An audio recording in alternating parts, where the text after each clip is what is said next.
To the Ukrainian Defence Minister, Yuriy, who's been on the programme many times. Morning to you, and thank you for joining us once again.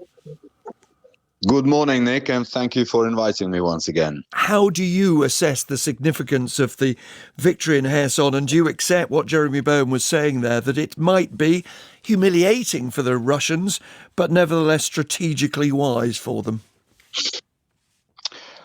Well, it is difficult to underestimate the momentum of the liberation of Kherson for Ukraine, of course, because Kherson is, like you've said in your earlier report, is the only regional center that the Russians have been able to gain control of since the beginning of their invasion.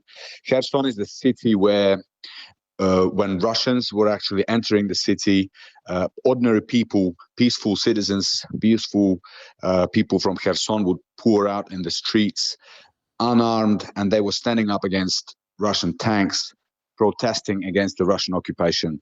And we always believed that we will liberate Kherson. And we are confident that now Russians are beginning to believe that they will never be able to win this war. We see the panic in their ranks. We see the panic in their propaganda machine.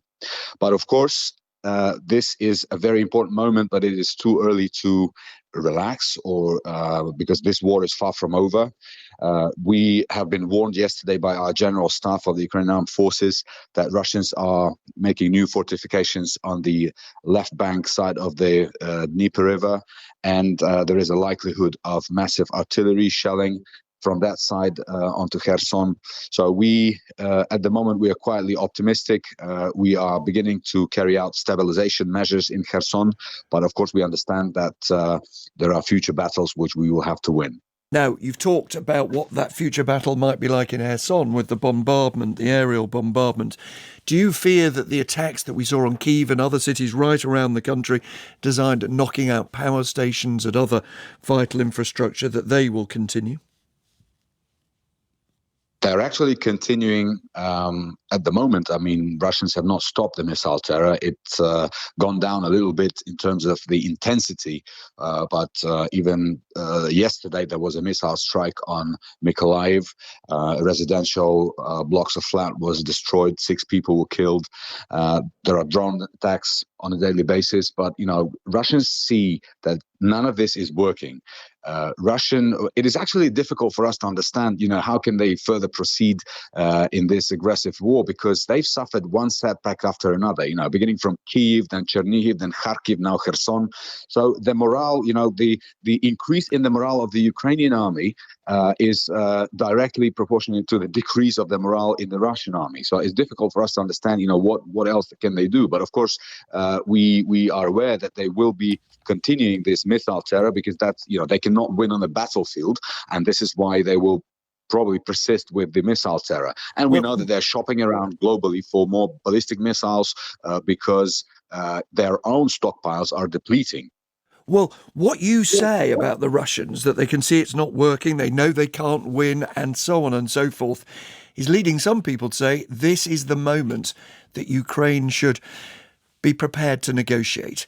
Indeed, the New York Times is reporting that General Mark Milley, the chair of the Joint Chiefs of Staff in the United States, is making the case to your boss, to the Ukrainian Defence Minister, as well as to the President. That's precisely what you should now do. You should talk. Is there any chance of that?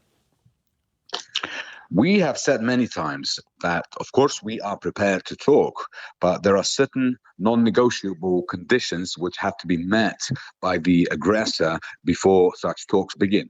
Our president has said it very clearly that such negotiations must be undertaken within the framework of the international law, the UN Charter.